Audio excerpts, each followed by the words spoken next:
ropui tak chen hi chu 2 point kan chak fekin arin om heti lai hian in ropui tak tak man tlawm te pawha an leidu miah lo hi awma a then ni chuan chanchin thalo tak tak an nei lain then khat ero leihnua thildang dai tak ti ngei ngai te om bok the New Jersey Water Home hi New Jersey USA om ania chena turin leitum te tan hi chuan du tu sang ani bedroom paruk bathroom palile tap fireplace hi panga oma anei tun nung ber hian dollar makta duai khat le chan ve in he in hi alei heti la hian in nei tu thar hian han chei thave pok ma se alua tamia lova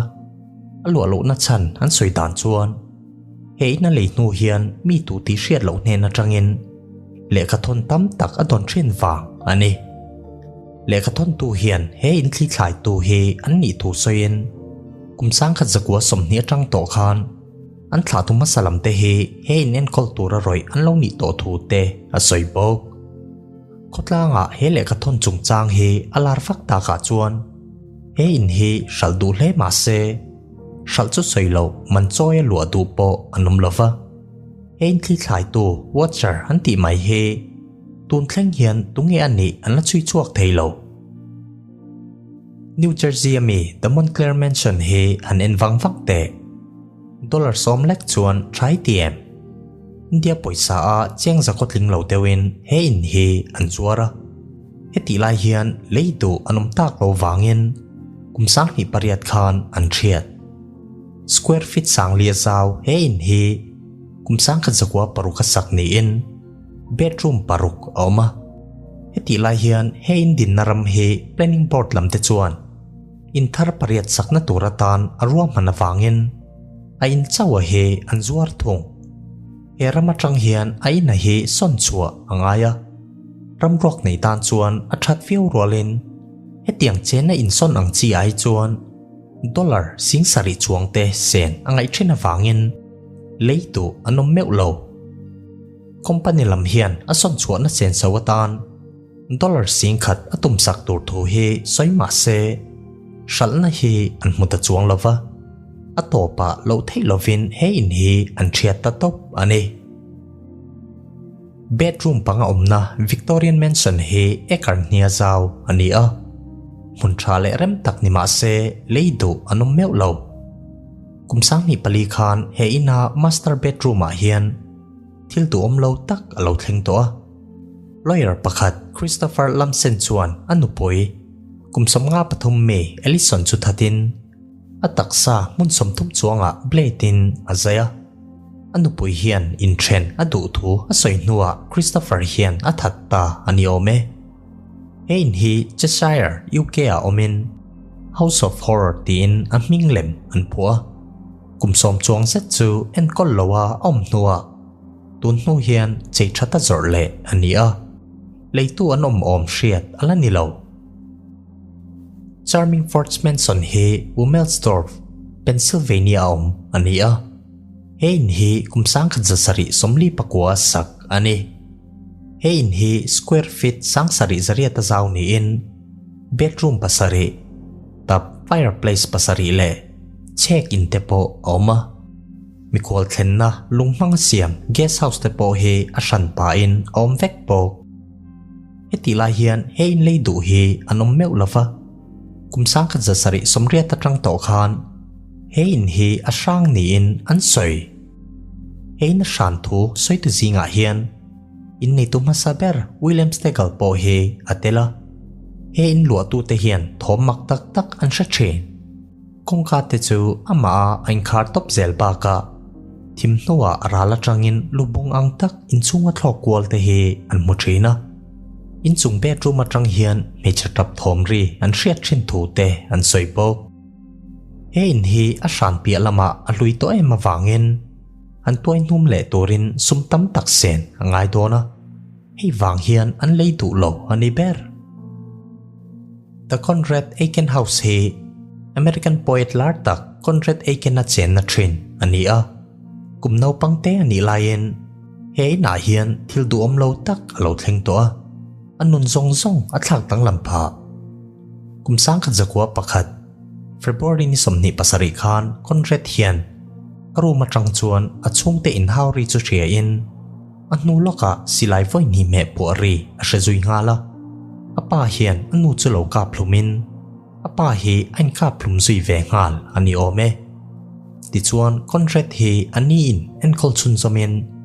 a poem tam taka chuan hemizana thil thleng chungchang hi aziak lang na sale he in hi Savannah Georgia khuan omin in lian ve pangai tak bedroom panga le bathroom panga omna ania tuna hian zormek la ni in chanchin tuam lo tak alo nei to wang hian an sal thei mai lo Granite Loma hi Lake Superior Michigan a khuan oma US rama thinga siam in zinga chuan alien berte zinga mi ani hein hi square feet sing hi sang rukazaw ni in bedroom somni pathum aum baka achunga hian apartment pali aum bok pon lama tang hi chuan in lian tak pakhat anga alan lain chung lama hi chuan chung ko pali chen theina tur apartment aum ti na ani chu heti lai hian he in zuar tu hian ain man pa ngai tanga 50% seta ati tlom thlak nuwa po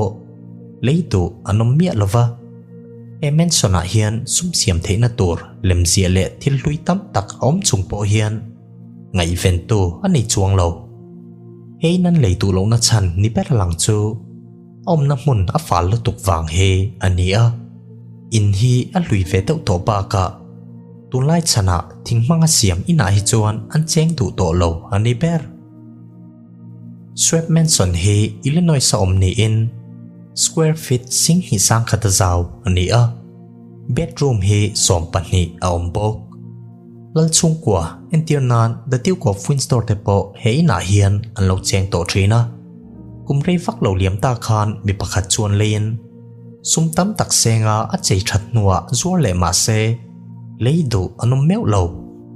kum som liam ta chung khan he in man he 50% lain atlan hiama kum som nga chuang lua tum lova om dana hian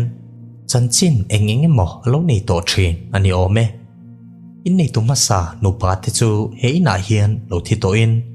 an pa zo khi an ka pluma an nu patla hi an mu thin ba ka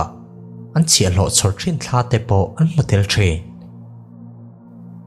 SK Pierce Manson hi Gardiner Massachusetts a khuan auma square feet sang sari zaruka saw ni in bedroom hi som chuang auma kum sang zariat som sari panga adin ani hun rei tak chung an zor nuwa kumin September thla khan dollar makdoi khatin shal ania he na hian mi pasari an thito ani ome he in hi asang ni in an soya in chung bungro te hi ama a che thin ba ka ishing thom ni om tak om thin thu te an soi poka paranormal activity TV show ate po tel aloni to in nei tu thar hian alu bik chuang lova man choya hole movie siam nan te hian a hong don ni in an soi The Priestley House hi Kenton Mississippi a khuan auma kumsang khazariat somnga panhi khan Dr. James Priestley hian he in hi tinin parlor music room le library room ta thlengin aom swimming pool office terrace le greenhouse te po ombokin he in hi kumrei tak chung an zor nuwa kumin kumtir khan mi pakhatin alei he in hi asanga an soi wangin leitu hi anom lok lova thom mak tak tak an hriat thin ba ka me chetla te po an mutrina nei tu thar po hian alu om hriat ani lo Pillar Estate hi square feet sang sari zania zaw ni in he ina hian bedroom paruk le bathroom panga auma parlor mei tu na tap library le ballroom te aum vek pok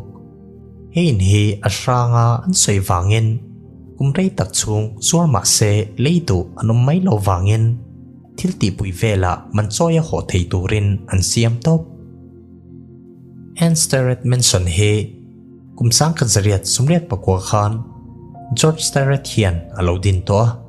Washington DC omni in square feet sanga zariat zaw he ina hian bedroom som pakhat le bathroom pasari zet a awm stair ta thla te hian he in hi in ro chun zelin a hnuwa midang hnena an hrala hotel atan te mangle in a hnu rei vak lowa an ti top hotel an ti top hnuwa tang hian lua tuam lovin hun rei tak chung chu awma kumsang hi som pasari khan an hral thei chau in hi anei tu dik tak nu pa te pa ka an chia lo chor thren te thla hi he ina hian an la om ni in an soya hotel atana an man lai po hian an customer pakhat chuan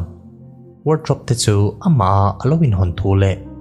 zan laia ke pen thom om rang thren thu te a soi po thom mak tak tak an hriat thren pa ka he dar thalanga hian pitar thla te po an long puto in nei tu thari chuan lua tumin a chei thale mek ni in an soi thung ole khang te kha chena in ro pui tak tak chan inga ma wanga hral har sa tak tak te chu an ni a man tlawm takin lei thei ta angla i lei tu angem comment na lama khan ngai dan lo soi ve to nia